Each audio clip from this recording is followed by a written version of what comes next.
바벨탑 사건 이야기입니다. 이 이야기는 창세기 1장부터 12장, 즉 원 역사에 해당하는 내용 중에 가장 중요한 사건이라고 할 수 있습니다.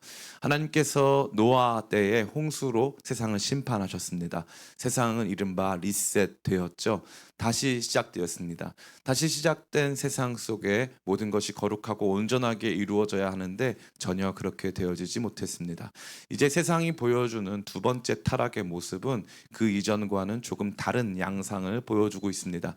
그 이전의 양상은 그저 하나님께서 금지하신 선악과를 따먹는, 금지하신 것을 어기는 수준이었다면, 이제 본격적으로 진행되어지는 타락의 양상, 또 하나님께 대한 반역의 양상은 적극적으로 도시, 기술, 문명을 발전시키고 하나님을 적대하고 하나님보다 높아지고자 하는 그들의 욕망을 표현하는 일이었습니다. 이 바벨탑 사건이 그와 같은 내용을 저와 여러분에게 많이 오랫동안 알려주고 있는 것이죠. 이 내용은 바로 그와 같은 모습을 담고 있습니다. 이들이 왜 이런 일을 벌일 수 있었을까요? 우선적으로 이들은 자신들이 거주할 한 지역으로 이동하였기 때문입니다. 2절인데요. 이에 그들이 동방으로 옮기다가 신할 평지를 만나 거기 거류하며, 신할 평지라고 하는 이른바 도시, 문명을 이루기에 적합한 지역을 만나게 되었습니다. 그곳에선 비교적 안정적으로 생산이 이루어질 수 있었고, 도시를 건설하기에 또 교통으로서 굉장히 이로운 이점을 가지고 있었다는 사실이죠. 두 번째는 무엇입니까? 바로 기술의 발전이 이루어졌습니다. 3절입니다. 서로 말하되 자 벽돌을 만들어 견고히 굽자 하고, 이에 벽돌로 돌을 대신하여 하며 역청으로 진흙을 대신하고. 돌이라고 하는 불규칙하고 비정형의 재료가 아니고, 진흙이라고 하는 비규격적 재료가 아니고, 이제는 벽돌을 구워서 모든 것을 더 높게, 더 튼튼하게 지을 수 있는 이 정형적 재료로 바꾸어내고, 역청이라고 하는 지금도 쓰이고 있는 이 아스팔트, 그리고 시멘트 이런 것들을 사용해서 더 견고히 건축물을 만들 수 있는 과학기술 문명이 발전한 것입니다. 그렇게 적합한 땅을 만나고 그렇게 발전된 기술을 만나기 시작하니까 그들은 어떻게 합니까? 그들은 또 한 가지 도량형을 통일합니다. 여기 보면 벽돌을 만들어, 또 벽돌로 이렇게라고 되어 있죠. 이 벽돌이라고 하는 것은 일정한 규격을 갖는 돌입니다. 어떤 돌이 규격을 갖기 위해서라면 그것이 얼마만큼의 사이즈가 되어야 하는가라고 하는 일반적으로 통용되는 도량형이 있어야 한다는 거죠. 도량형이 통일되고 모든 것이 제도화되고 규격이 완성이 되었다는 사실입니다. 그러니까 과학기술 문명이 그저 발전한 것을 넘어서서 사회적으로 함께 통일된 규격을 갖춘 여러 가지 제도들이 완비됐다는 것을 의미하는 것이죠. 그렇게 하고 나니까 어떤 일이 발생합니까? 자, 성읍과 탑을 건설하자고 되어 있습니다. 성읍은 그야말로 인간의 거주 환경, 가장 완벽하고 가장 좋은 거주 환경을 의미하는 것이죠. 이것은 적으로부터 우리를 보호하고 평안하고 안정적인 삶을 살 수 있도록 하는 것입니다. 근데 문제는 무엇입니까? 문제는 탑입니다. 탑. 성읍은 큰 문제가 되지 않아요. 근데 카톡과 탑이 문제가 되는 것입니다. 탑이 문제가 되는 거예요. 저는 너무 좋아요. 이렇게 중간에 예배 시간 중간에 카톡 오고 이러면은 이렇게 우리가 또 한번 분위기를 환기할 수 있어서 너무 좋습니다. 탑을 짓는 거죠. 근데 이 탑에는 인간의 욕망이 숨겨져 있습니다. 여기 보니까 4절에 그 탑 꼭대기를 하늘에 닿게 하여 우리의 이름을 내고 온 지면에 흩어짐을 면하자 하였더니 라고 되어 있습니다. 탑 꼭대기를 하늘에 닿게 하여 우리의 이름을 내자. 이것이 1번입니다. 탑을 잘 지어가지고 우리 문명이 얼마나 탁월하고 얼마나 고도로 발전된 문명인지에 대해서 역사 속에 길이 남기겠다, 우리가 최고였다 라고 하는 인간 욕망을 분출하는 그 분출구로서 이 탑을 건설하기 시작했다는 것입니다. 이 탑의 건설은 지속적으로 많은 이 자원과 인력과 과학기술이 투여되어야 하는 아주 중요한 과업이었습니다. 이러한 과업을 이 사람들은 아마 기쁘게 감당했을 것입니다. 우리는 여기까지 보면서 이들 안에 있는 어떻게 보면은 모습 속에서 뭐가 그렇게 잘못된 것인가 하는 생각이 들죠. 근데 문제는 무엇입니까? 이들이 이름을 내고 열심히 살고 좋은 도시를 건설하고 탑을 건설하고 과학 문명을 발전시키고 도량형을 통일하는 등 인간으로서 하나님께서 일반적으로 주신 일반 은총을 사용해서 지식적으로 또 문명적으로 잘 발전해 나간다는 것은 아무 문제가 없어 보이는 거예요. 맞습니다. 이것 자체로는 문제가 없어요. 이것 자체로는 문제가 없습니다. 좋은 기술이 필요하고요. 통일된 어떤 지식 체계 같은 것들이 반드시 필요한 것입니다. 근데 문제는 무엇입니까? 앞서 말씀드린 바와 같이 하늘에 닿게 하자라는 것이 문제입니다. 하나님 없이 살 수 있다 이거예요. 하나님보다 높다. 우리는 하나님하고 상관없다. 하늘과 땅이 연결됐다. 우리가 마음 먹으면 하늘도 갈 수 있다. 라고 말하는 거죠. 이것이 인간이 가지고 있는 욕망입니다. 유발 하랄이라고 하는 아주 유명한 유대인 저자는 최근에 굉장히 그런 유명한 저자인데요. 이 사피엔스라고 하는 책으로 그야말로 좀 메가 히트를 쳤습니다. 그의 책은요 많은 사람들이 읽어야 되는 책으로 회자되고 있죠. 그는 호모 데우스라고 하는 책을 냈습니다. 이 호모 데우스는 호모는 인간이란 뜻이고 데우스는 신이란 뜻이거든요. 과학기술 문명의 발전, AI의 발전, 로봇의 발전, 여러 가지 발전을 통해서 결국 인간은 하나님이 되고자 할 것이다라는 거예요. 인간은 죽지 않고 영원 불멸하면서 자신의 욕망을 이 가상 세계 안에서 끊임없이 구현할 수 있는 하나님이 되고자 할 것이다라는 거죠. 이것은 저의 언어로 전지전능 컴플렉스라고 합니다. 인간은 하나님이 되고 싶은 거예요. 그러니까 선악과를 먹은 것과 바벨탑을 만든 것은 이른바 이 어느 정도의 공통점이 있는 거예요. 그것은 무엇입니까? 하나님처럼 되고 싶은 거예요. 하나님처럼 되고 싶거나 하나님을 능가하기를 원했다는 거죠. 그러면 하나님처럼 되고자 하는, 이제는 그 전에는 아담과 하와였다면 하나님처럼 되고자 하고 있는 이 바벨의 시민들은 어떠한 모습을 보이고 있습니까? 그들은 하나 되고 있어요. 하나님처럼 되려고 마음을 먹었습니다. 아담과 하와처럼 단순히 선악과를 먹는 우를 범하지 않고 이제는 완전히 하나 돼가지고 우리가 가지고 있는 이 우리의 지식을 합치고 우리의 힘을 합치고 우리의 자원을 합쳐서 우리 각 사람의 재능을 합쳐서 진짜 이 탑을 건설하고 안전한 도시를 만들고 성벽을 둘러치고 그 누구도 우리를 방해할 수 없게끔 우리 자신의 세계를 공고히 만들자라고 하는 엄청난 그들 안에 확신이, 그들 안에 가지고 있는 이른바 이데올로기가 있었다라는 사실이죠. 문제가 바로 이거였습니다. 하나님께서는 이 문제를 바르게 진단하셨죠. 6절 말씀 같이 보겠습니다. 같이 읽습니다. 시작. 여호와께서 이르시되 이 무리가 한 족속이요 언어도 하나이므로 이같이 시작하였으니 이후로는 그 하고자 하는 일을 막을 수 없으리로다. 아멘. 맞습니다. 무리가 한 족속이고 언어도 하나이기 때문에 막을 수 없다는 거예요. 참 흥미롭죠. 벽돌 굽는 일은, 벽돌의 개발은 이미 이루어졌어요. 막을 필요도 없고 막을 수도 없습니다. 탑을 건축하는 건축 기술 역시도 이미 이루어졌습니다. 막을 필요도 없고 막을 수도 없습니다. 문제는 무엇입니까? 탑을 건축하고자 하는 그들의 의도, 과학기술 문명을 발전시키고자 하는 그들의 의도, 도시를 만들고 자기들만의 세계를 건설하려고 하는 그들의 의도 중심에 하나님을 넘어서려고 하는데, 그것을 가능하게 하는 힘은 다른 것이 아니라 한민족, 우리가 하나다. 우리가 언어도 같고 우리 민족도 같고 우리는 하나다라고 하는 그들이 가지고 있는 이른바 솔리더리티, 그들 안에 있는 결속, 그들 안에 있는 우리의 하나로서의 군집, 이것이 엄청나게 하나님 보시기에 악하다라는 것입니다. 하나님께서는 벽돌을 없애지 않으시고 역청을 갖다 버리지 않으시고 탑을 무너뜨리지도 않으시고 성읍을 파괴하지도 않으셨습니다. 하나님께서 보여주시고자 하시는 것은 이 벽돌, 이 탑 그 자체의 문제가 아니라 그들의 하나됨, 그들의 잘못된 동기로의 하나됨이 문제였음을 말씀하시는 거죠. 그러니까 우리가 주목해야 될 것은 이 탑도 이 벽돌도 이 도시도 아닙니다. 우리가 주목해야 될 것은 이제 노아 홍수 이후에 하나님께서 내려오셔서 그 현황을 살피시고 하나님께서 적극적으로 막으셔야 할 만큼 엄청난 인간의 죄악 양상이 무엇이냐는 거예요. 그것은 다른 게 아니에요. 인간의 잘못된 동기로의 하나됨이라는 거죠. 잘못된 동기로의 결집입니다. 잘못된 동기로의 결집은 인간 역사 안에서 언제나 잘못된 영향을 만들어 왔습니다. 저희가 이번에 폴란드, 저희가 비행기 표값이 싸다는 이유만으로 용기를 내어서 부다페스트로 떨어졌어요. 거기서 차를 두 대를 빌려 가지고 이렇게 폴란드를 이 슬로바키아를 지나서 폴란드로 올라가는데 폴란드로 올라갈 때 아우슈비츠 수용소에 가게 됐습니다. 아우슈비츠 수용소에는 정말 매일 가도 같이 수많은 사람들이 와가지고 거기에서 가스실에서 죽임을 당하고 많은 강제 노역 등을 하다가 비참한 삶을 마감한 곳으로 아주 유명한 곳 아니겠습니까? 선교사님이 얘기해 주더라고요. 목사님 왜 아우슈비츠 여기에 수용소가 있는 줄 아세요? 그러더라고요. 저는 모른다 그랬죠. 당연히 모르니까요. 근데 모른다 그랬어요. 그랬더니 유럽의 지도를 딱 펴고 가운데를 딱 찍으면 거기래요.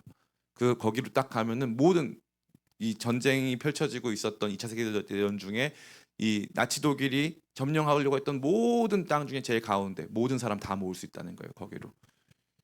그들은 과학기술 문명을 발전시켰어요. 독가스를 만들어 가지고 이 독가스로 사람들을 한 번에 얼마나 빨리 죽일 수 있을까를 연구했습니다. 가장 빠르게 사람들을 죽이고 그 사람들을 소각해서 그것으로 무엇을 만들 수 있을지도 연구했어요. 과학기술 문명이 문제였을까요? 나치 독일, 게르만 민족이 우월하고 탁월하다. 유대인은 우리를 좀먹는 기생충이다. 유대인을 죽여야 한다. 라고 하는 잘못된 하나됨이 결속을 이루기 시작했습니다. 당시에 독일은요. 1차 세계대전 이후에 엄청난 인플레이션을 겪으면서 국가 경제가 패망 수준에 이르게 됐어요. 그때 혜성처럼 등장한 히틀러는요. 자기의 결집 세력을 계속적으로 모아가지고 이제는 그 독일 국가의 이 총독으로 이 자리를 잡습니다. 총리가 되죠. 그렇게 해가지고 그 사람들을 정치적으로 완전히 결속시키고 그와 비슷한 생각을 가지고 있었던 이탈리아 사람들, 일본 사람들 이런 사람들 다 결집해가지고 자기들만의 세계를 만들기 시작한 거죠. 그래서 이 심지어 히틀러는 자기가 충분히 이길 수 있을 거라 생각했고 그들이 만드는 세계에 대한 이름도 다 정해놨고 그들이 세계의 중심이라고 생각해 왔습니다. 이것이 인간이 언제나 가지고 있었던 모습이에요. 결집은 우리는 하나됨을 좋아하죠. 우리가 하나 되어야 한다. 교회는 하나 되어야 한다. 굉장히 좋아합니다. 굉장히 이데올로기적으로 좋아해요. 교회는 무조건 하나 되어야 된다. 저 여러분에게 여쭙고 싶어요. 여의도 순복음교회라는 교회가 있는데 성도들이 한 70만 명 나온다고 합니다. 성도들이 70만 명 나오는데 그 교회 성도들이 다 친하고 다 알까요? 그럼 하나됨은 뭘까요? 하나 된다는 건 뭘까요, 도대체? 다 친하고 다 알고 다 같이 밥 먹고 매일 같이 시간 같이 보내는 것이 하나됨일까요? 그리고 그 하나됨의 중심에는 무엇이 있어야 할까요? 오늘 이 말씀은 저와 여러분에게 분명히 말해주고 있어요. 하나님께서 내려오셔서 정확하게 진단하신 것은 이 사람들이 한민족이고 언어가 하나이기 때문에 이들을 흩어야 한다는 거예요. 흩어야 한다. 그래서 그들의 언어를 혼잡하게 하시고 그들을 더 이상 하나 될 수 없게 만들고 그들을 흩으셨다는 거죠. 참 재밌는 건 이거예요. 과학기술 문명이 있어도 흩어지면 못 쓴다. 참 재밌어요. 아무리 좋은 게 있어도 흩어지면 쓸 수가 없는 거죠. 하나님께서는 그들의 잘못된 동기의 하나됨을 흩으시기를 원했다라는 것입니다. 이것이 저와 여러분에게 보여주는 내용은 무엇일까요? 오늘 살아가는 저와 여러분에게도 역시 잘못된 동기의 하나됨이 존재할 수 있음을 이 말씀은 경고해 주는 것입니다. 잘못된 동기의 하나됨은 교회 안에서도 있을 수 있어요. 우리끼리 이 벽을 만들고 우리끼리 공동체를 만들고 누구도 들어올 수 없게 우리가 안전하게 우리가 평안하게 만들고 건물도 더 크게 짓고 더 대단한 일들을 해서 결국 우리의 이름을 남기고 우리가 영원히 존속하고 우리가 가치 있게 평가받는 그러한 삶을 살자라고 하는 모습이 교회 안에도 자리매김할 수 있다라는 사실입니다. 제가 아는 한 교회가 있는데 그 교회에 그 교회가 아주 큰 교회인데 굉장히 비판을 많이 받아요. 근데 그 교회에 이제 다니는 한 자매가 있는데 청년 자매인데 저희가 이제 기획하는 여러 이제 행사 중에 자기네 교회 담임 목사님도 모셨으면 좋겠다는 거예요. 그래서 제가 그때 저뿐만 아니라 옆에 있는 분들이 같이 그렇게 하면은 우리 행사가 조금 공격당할 수도 있어서 좀 모시기가 좀 그렇다. 이 친구는 다른 교회가 어떠한 관심이 있는지를 잘 몰라요. 우리 교회는 너무 좋은데 다른 교회가 왜 우리를 공격하냐 이해를 못하는 거예요. 왜 우리가 욕을 먹어야 되는지 모르겠다는 거죠. 저는 그 친구의 교회가 한편으로 부러웠어요. 저렇게 밖에서 다 욕을 해도 본인은 이렇게 우리 교회는 아무 문제 없다고 생각하는 것도 굉장히 어떻게 보면은 좋은 마음일 수도 있겠다라는 생각을 하기도 했습니다. 그러나 다른 한편으로는 이것이 정말 어떻게 보면 잘못된 하나됨의 모습이겠다. 주님이 들어올 자리가 없는 거예요. 이 바벨이란 도시, 이 바벨은 도시거든요, 사실. 이 성읍이잖아요, 성읍. 이 바벨이라고 하는 이 성읍과 그 성읍 안에 있었던 그 탑, 그 탑의 핵심은 뭡니까? 하나님은 못 들어와요. 우리끼리 하나여야 돼요. 하나님은 거기에 들어올 자리가 없는 것입니다. 우리가 가장 중요한 거예요. 우리의 언어, 우리의 이름, 우리라고 하는 이 공동체가 너무나 너무나 소중한 것이죠. 그러다 보니까 하나님이 들어올 자리가 없는, 하나님의 공간이 하나도 없는 과학기술, 문명기술을 다 발전시켜 가지고 만들어낸 우리들만의 세상이었다라는 것입니다. 이것이 이 바벨탑 사건이 보여주고 있는 인류가 하나님께 가장 적극적으로 대항할 수 있는 양상이요 모습이라 할 수 있습니다. 최근에 이 퀴어 운동이라고 불려지는 이른바 성혁명이 이루어지고 있습니다. 많은 사람들이 이 성혁명에 대해서 많이 우려를 갖고 있죠. 그러한 우려는 상당히 정당한 것입니다. 그리고 마땅한 차원에 이르게 되었습니다. 고대 로마 시대, 그리스 시대에도 이른바 이 동성애는 만연해 있었습니다. 문화와도 같았죠. 그래서 사람들은 굉장히 많은 사람들이 동성애자로 살고 있었어요. 고린도 교회는 특별히 그러한 사람들이 많았습니다. 근데 복음이 고린도 교회 안에 들어가면서 성도들이 이것이 잘못된 일이라는 것을 인지하고 복음 안으로 돌아와 그 모든 행위를 끊기 시작하였습니다. 그래서 교회는 처음부터 지금까지 동성애에 대한 반대 입장을 표명하고 있는 것입니다. 교회가 동성애를 옹호하거나 지지한 경우는 단 한 번도 없습니다. 그럼 그 당시의 동성애와 지금의 동성애의 차이점은 무엇일까요?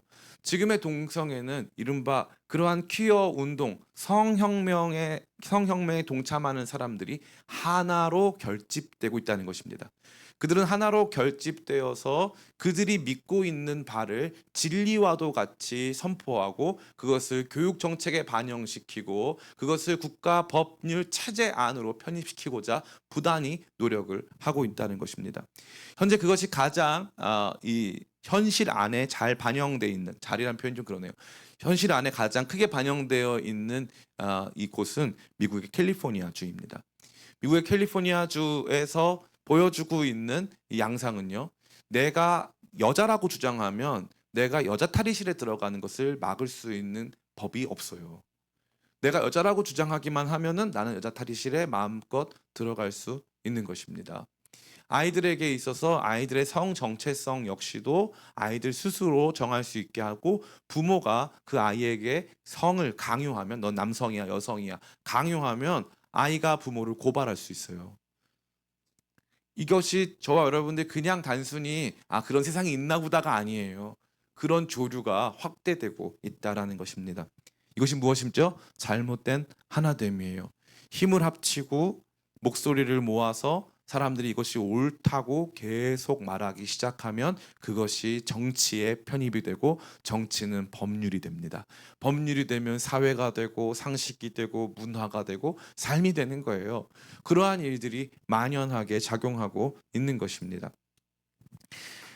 이와 같이 하나님 앞에서 가장 큰 범죄는 단순히 탑을 높게 쌓은 것, 단순히 도시를 만든 것이 아니에요. 그들은 적극적으로 하나님을 대항하면서 하나님을 적대하고 하나님을 넘어서려고 하는 초인, 슈퍼맨, 초인이라고 하는 이 니체가 말한 우리는 하나님 없이 살 수 있다 이거예요. 하나님 없이 살 수 있는 사람들의 완전한 하나됨, 그 하나됨이 문제였다는 거죠. 하나님은 이것을 흩으시기 시작합니다. 왜일까요? 처음부터 하나님은 인간에게 뭐라고 말씀하셨죠? 생육하고 번성하고 땅에 충만하고 땅을 정복하라. 그래서 뭐라고 하셨습니까? 흩어지라는 거예요. 널리 널리 퍼지라는 거죠. 근데 인간은 어떻게 하겠다는 거예요? 모이겠다는 거예요. 모여서 우리만의 세계를 만들겠다. 모여서 우리의 기념비를 쌓겠다. 우리의 이름을 남기겠다. 우리가 가장 중요하고 하나님도 우리를 막을 수 없다. 라고 하는 선언이 지속적으로 이루어진 거죠. 이제 인간은 하나님께서 주시는 지상 명령, 하나님께서 주시는 우리에게 주시는 문화 명령을 완전히 거부하고 인간만의 세상, 우리가 행복한 세상, 우리의 이름을 내고 하나님 없이 살 수 있는 세상을 꿈꾸게 된 것입니다. 하나님은 그들을 온전히 용인하실 수 없었고 그들을 흩으시기 시작했습니다. 근데 이제 하나님께서 신약 성경에 보니까 이 일들을 역전시키는 내용이 등장합니다. 하나님이 언제 이 일을 역전시키셨을까요? 그것은 바로 오순절 성령 강림 사건 때였습니다. 오순절 성령 강림 사건 때 성령께서 임하기 시작하시니까 그날 마갈 다락방에 모인 120명의 성도들이 방언을 하기 시작하는데 그 방언은 천사 방언이 아니었고 그 방언은 다른 나라의 언어였습니다.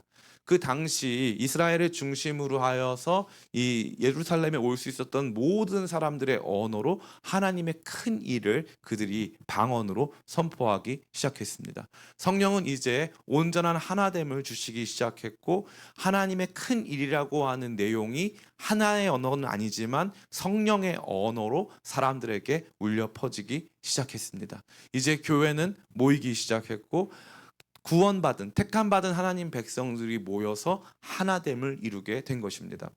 이와 같은 하나됨이 하나님께서 바벨탑 언어를 흩으셔서 완전히 흩으신 내용과 이제 하나님의 말씀으로 사람들을 불러 모으신 내용에 궁극적인 차이를 줍니다. 그것은 무엇입니까? 하나님의 큰 일을 말하는 거예요. 하나님 행하신 큰 일을 말하는 놀라운 공동체.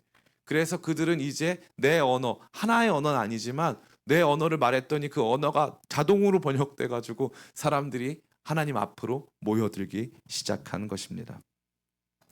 교회는 그래서 역바벨이라고 할 수 있어요. 바벨 사건을 완전히 뒤엎는 모습이라고 할 수 있는 것이죠. 그래서 교회는 어떻습니까? 인종과 문화와 계층과 지역 이것들을 다 뛰어넘습니다. 그래서 교회는 사람들을 하나로 온전히 불러 모으는 것이죠. 하나님은 이 교회의 하나됨을 기뻐하십니다. 성령이 하나 되게 하신 것을 너희가 힘써 지키라라고 주님께서 말씀하셨죠. 하나님은 하나됨을 원하고 계세요. 그러나 잘못된 동기의 하나됨이 아닌 하나님께서 불러 모으시는 하나됨을 원하셨다라는 것입니다. 예수님께서 이렇게 말씀하세요. 요한복음 10장에 내가 땅에서 들리면 많은 사람들을 내게로 이끌리라. 그리고 내가 온 것은 양으로 생명을 얻되 그 생명을 풍성히 얻게 하려 함이라. 그런데 이 울타리에 있지 않은 다른 양떼들도 있는데 그 양떼들을 불러서 양떼들이 하나 되게 하리라. 예수님께서 말씀하시는 거예요. 그러니까 바벨탑의 온전한 역전은 교회 안에서 이루어진다라는 것입니다. 그러나 오늘날 교회의 모습은 어떻습니까? 오늘날 교회의 모습은 바벨의 모습일까요? 참다운 교회의 모습일까요?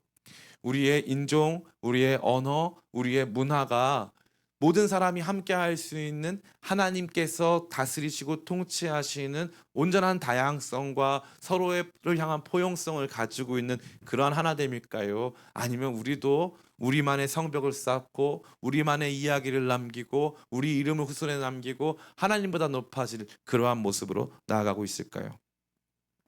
저는 가만히 보니까 세상에는 하나님보다 중요한 교회가 참 많더라고요.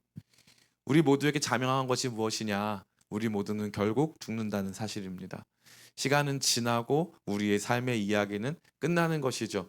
우리의 이름을 남기는 것 역시도 그리 중요한 내용은 아닐 수 있다라는 거예요. 나 자신에게 개인적으로 중요할 수 있겠지만 언젠가 우리 이름도 잊혀질 날이 온다라는 것입니다. 효자들이 있습니다.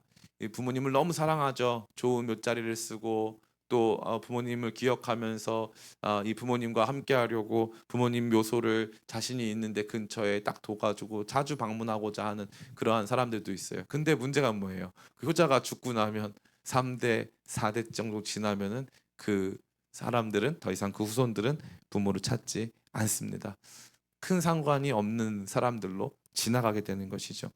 없어질 세상, 지나갈 세상인데 우리는 우리의 이야기가 너무 중요합니다.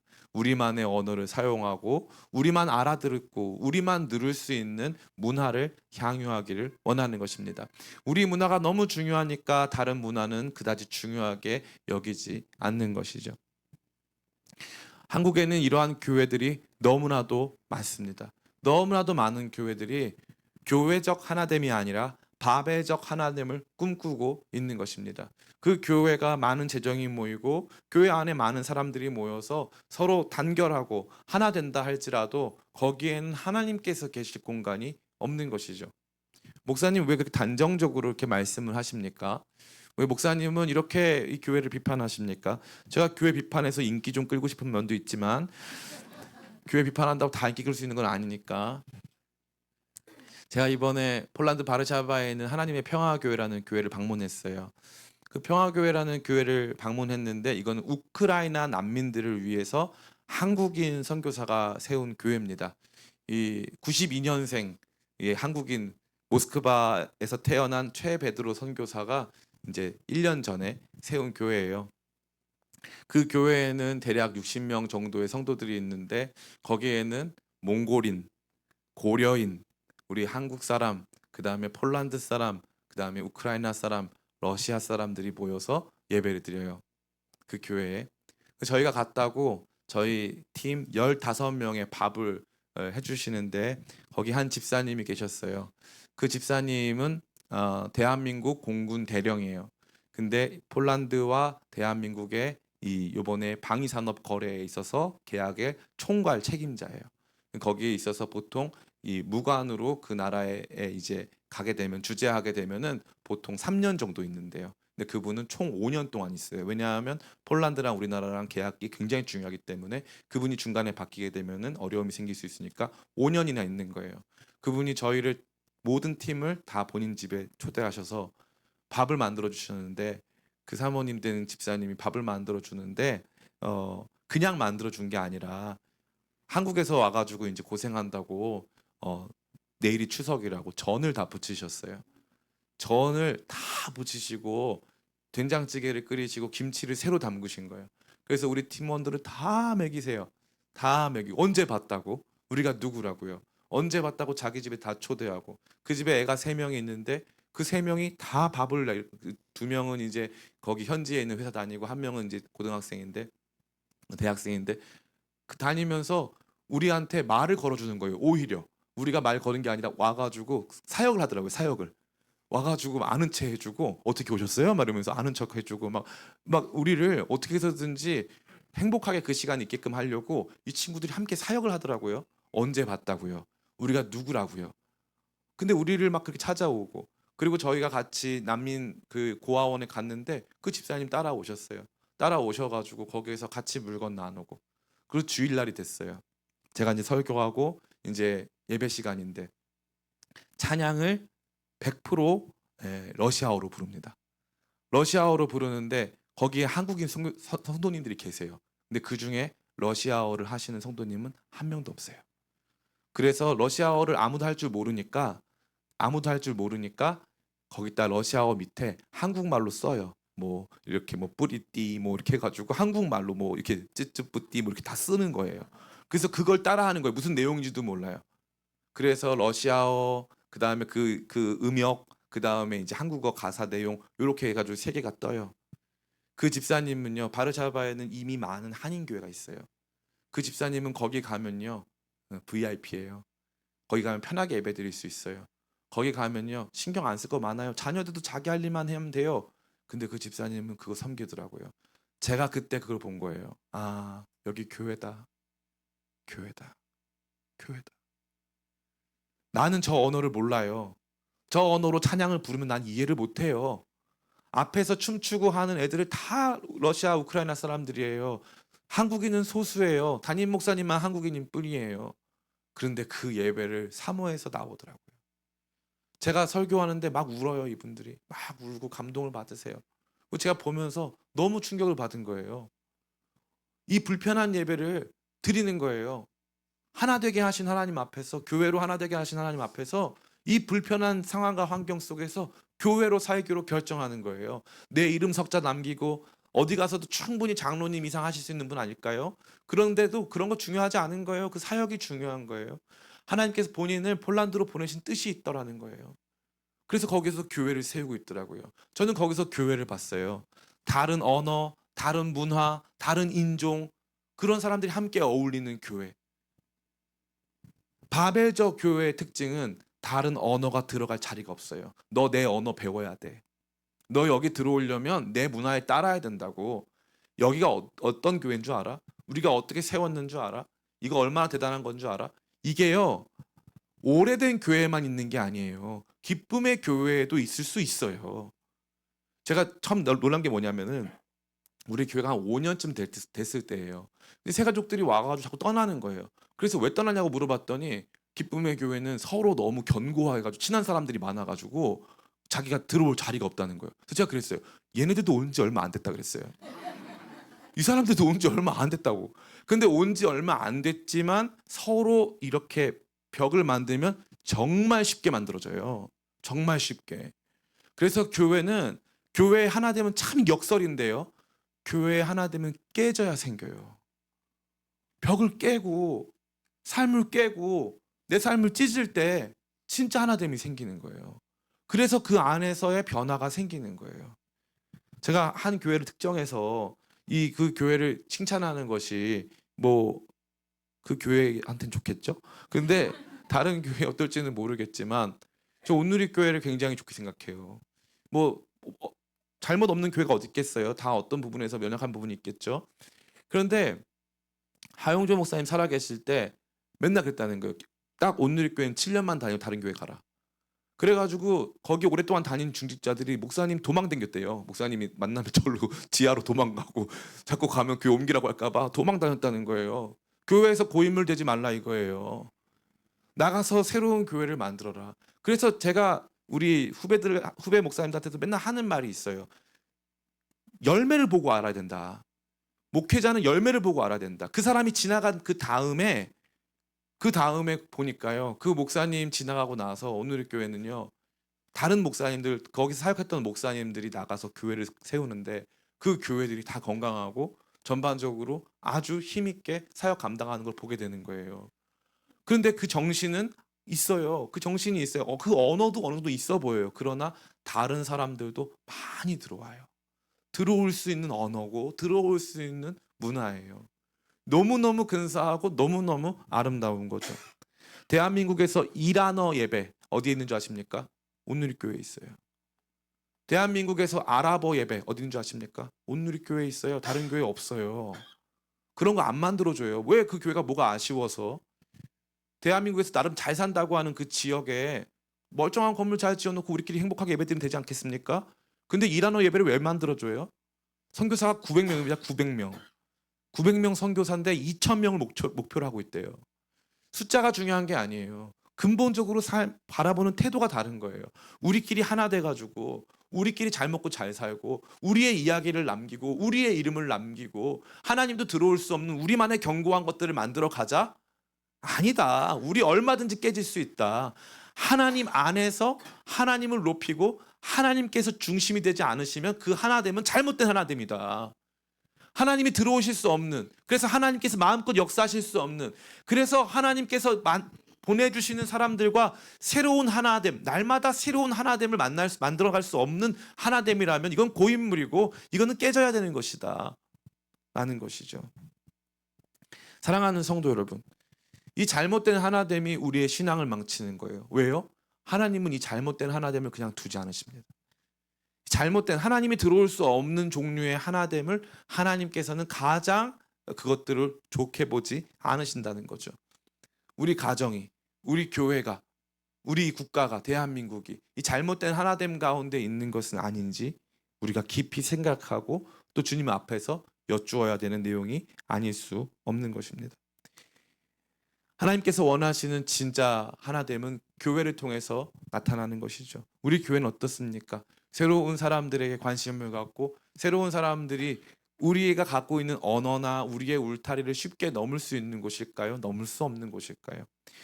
우리의 이야기가 너무 강해지고 우리의 이름이 너무 중요해지기 시작하면 그때부터 교회는 바벨의 하나됨을 추구하게 되어 있는 것입니다.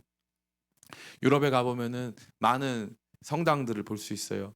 이 많은 성당들을 보게 되는데 그 성당들은 재밌는 건 우리가 그 언어를 알아들을 수 없어요. 그들이 부르고 있는 노래의 언어, 그들이 향유하고 있는 문화의 언어는 너무 높고 고고한 것이어서 우리 같은 사람들, 일반적인 평민들이 들어가서 이해하고 하나님 사랑을 알아들을 수가 없는 것이죠. 그래서 주님은 높은 성을 쌓는 하나됨이 아니라 주님은 낮은 땅으로 내려오시는 하나됨이에요. 우리 주님 가장 높은 곳에서 낮은 땅으로 내려오셔서 우리와 같이 되시고 우리의 언어로 말씀하지 않으십니까? 교회의 진정한 하나됨, 교회의 비전과 목표는요, 주님을 높이고 그 주님께서 이 우리의 주인이 되심으로 말미암아 우리가 이 땅 가운데서 온전히 평안해지고 성많은 사람들과 화목해 되어짐으로 말미암아 진정한 하나됨을 누리는 것입니다. 제가 몇 차례 설교한 바 있지만 하나님께서는 아브라함의 이름을 바꾸십니다. 아브람, 람은 아부는 아빠라는 뜻이고 람은 높임 받는다는 뜻이에요. 이것은 그 당시에 사람들이 가지고 있었던 이 수직적, 내가 높은 아버지가 되어야 한다 라고 하는 이 수직적인 비전을 보여주는 내용입니다. 근데 하나님께서는 그의 이름을 어떻게 바꾸셨죠? 아브라함. 그래서 함은 뭘까요? 람은 높다는 건데 라함은 넓다는 거예요. 그래서 이 수직적 상승의 존재인 이 아브라함을 하나님께서는 수평적 확장의 존재인 아브라함으로 바꿔주시는 거예요. 아브라함으로. 교회는 그렇게 높아짐으로 하나 되는 것이 아니라 넓어짐으로 하나 되는 것인 줄을 믿습니다. 우리가 추구하고 바라보고 꿈꾸고 생각하고 생각만 해도 가슴이 뛸 만한 그것은 바로 거기에 있는 거예요. 넓어짐으로 하나 되느냐. 넓어짐으로. 내가 몰랐던 세계를 만나고 몰랐던 언어를 만나고 몰랐던 사람들을 만나고 그 안에서 하나님의 역사를 경험하고 내가 높이 세우지 않았는데 나중에 보면 하나님께서 아브라함에게 뭐라고 말씀하십니까? 내가 너의 이름을 창대하게 하겠다. 성을 쌓고 탑을 건설해서 내 인생의 결과로서 내 이름을 내는 것이 아니라 하나님이 높여주신 사람으로, 하나님께서 이 사람의 삶이 가치 있었다고 인정하는 사람. 아브라함의 삶은 어떻게 끝났는데요? 아브라함은 자식 하나 남기고 끝냈어요. 이삭 하나 남기고 끝냈습니다. 근데 그의 이름은 지금까지 회자되는 거예요. 하나님께서 보여주시는 확장적 하나됨, 수직적이 아니라 수평적인 확장의 하나됨은 저와 여러분을 더 온전하게 하고 더 아름답게 하고 우리의 이름을 더 가치 있게 만드는 하나됨인 줄을 믿습니다. 이제 말씀을 마칩니다. 사랑하는 성도 여러분, 우리가 시간이 가면 갈수록 약간 자동적으로 우리는 울타리를 칩니다. 그래서 우리라고 하는 강력한 연대를 만들고 구축하고 자꾸 그 안에서 우리가 뭔가를 남기려고 하는 태도를 갖는다는 거죠. 그래서 보면서 참 많은 생각을 했어요. 어떤 선교사님이 계신데 한 신학교에서 이 선교사님은 오랫동안 이 사역하시다가 모국으로 귀국했어요. 40년 동안 한 섬에서 사역하셨는데 사역하시다가 모국으로 돌아오셨는데 이분이 그 섬에서 사역하다가 본국으로 귀국해서 강의를 해야 되는, 설교를 해야 되는데 이분이 막 울더라는 거예요. 그래서 왜 우냐 그랬더니 모국어를 까먹은 거예요. 40년 동안 사역하다가 그 땅에서 사역하다가 자기 언어를 까먹은 거예요. 그래서 자기 사람들에게 해야 하는데 어린 아이 같이 말이 나온다는 거예요. 모국어를 까먹어서. 저 그거 보면서 많이 울었어요. 우리 삶은 너무 강한 우리의 언어와 너무 견고한 우리의 성과 내가 쌓아야만 결론 내어지는 너무 높은 우리의 탑만이 가득한 나밖에 남지 않은, 그래놓고 그 나 안에서 나랑 비슷한 사람들끼리 모여가지고 비슷한 생활을 영위했던 사람들끼리 모여가지고 그냥 그저 우리로만 그냥 아글타글한 그러한 삶은 아닐까? 그럼 그거 보시면서 주님이 뭐라고 하실까요? 탑 되게 예쁘게 잘 만들었다, 성 잘 만들었다 하실까요? 아니라는 거예요. 주님은 안 되겠다, 너네 언어를 흩고 민족을 흩어야겠다. 그러면서 주님께서 흩어버리시는 거예요. 흩어버리시면서 새로운 역사가 시작되는 거예요. 저는 우리 기쁨의 교회가 이 주님의 흩으심, 주님께서 흩으셨을 때 느껴지는 비참함이 아니라 도리어 처음부터 이 확장된 하나됨이 있기 때문에 도리어 주님의 모으심의 도구가 되어지는 주의 교회가 되기를 축복합니다. 그래서 우리가 할 수 있는 거 땅끝까지 나가서 복음 전하는 거예요. 더 넓어지는 거예요. 더 많은 사람들을 위해서 사는 것입니다. 다른 언어를 이해하는 것이죠. 사람들이 생각해요. 목사님은 청년들하고 사역해가지고 청년들하고 잘 맞나 보다. 청년들한테 물어보시면 좋을 것 같아요. 저는 100%잘 맞진 않아요. 93년생까지는 잘 맞고요. 그 밑은 저도 기도해야 돼요. 기도해야 잘 맞아요. 저도 그 언어가 다 익숙하지 않습니다. 청소년 집회하면은 다 그 언어가, 얼마 전에 어떤 교회에서 집회하러 갔더니 유치원생부터 할아버지까지 있어요. 교회가 너무 큰데 어디다 대고 설교해야 될지는 모르겠어요. 근데 언어는 다 모르겠어요. 그냥 제가 할 수 있는 게 없어요. 그때 어떻게 합니까? 그냥 낮아져가지고 그들의 언어를 어떻게든 배워보려고, 어떻게든지 그들의 언어로 말해보려고, 그들에게 다가갈 수 있는 모습으로 저 자신을 낮추는 거죠. 그게 예수님 모습이고요. 이게 참 교회의 모습이고 참 주의 종의 모습이에요. 저는 늘 그 바르샤바에 있는 그 집사님을 기억합니다. 하나도 못 따라 부르는 찬송가 입으로 버블버블 따라하면서 거기에서 그 우리랑 인종이 다른 그 우크라이나 사람들 찬양하고 예배하는 그 현장에서, 제가 만약에 일주일에 한 번 교회 나가야 되는데 그 타지 땅에서 한국인끼리 모여가지고 한국 밥 먹고 맛있고 행복한 시간 보내도 되지 않겠습니까? 누가 뭐라고 하겠어요? 근데 저보고 거기 그 불편한 예배 가가지고 그거 드리라고 저 못 드릴 것 같은데 그분은 그렇게 섬기시더라고요. 주님께서 저와 여러분에게 오늘 이 말씀으로 도전하십니다. 바벨적 교회를 세울 것이냐, 진짜 주님의 하나됨을 만들어가는 확장적 교회로 생육하고 번성하고 땅을 다스리고 땅을 충만하라 하시는 그 말씀을 따르는 교회로, 넓은 교회로 확장할 것이냐. 저는 저와 여러분들이 이 우리가 안에 있는 이 바벨적 교회에 대한 욕망을 저버리고 하나님께서 처음부터 우리 가운데 주시고자 했었던 더 넓은 교회로 나가면 내가 너의 이름을 더 창대하게 하고, 너의 삶이, 바벨은 어디 있는지 몰라요. 그러나 지금도 주의 몸된 교회는 존속하는 줄 믿습니다. 사람들은 바벨을 만들 때 예수님은 수많은 사람들을 구원하기 위한 십자가로 오르셨습니다. 진짜 교회의 하나됨을 꿈꾸며 더 많은 이들을 주 앞에 인도하고자 하는, 주님을 높이고자 하는 거룩한 소망 가운데 살아가는 저와 여러분 다 되시기를 예수님의 이름으로 축원합니다.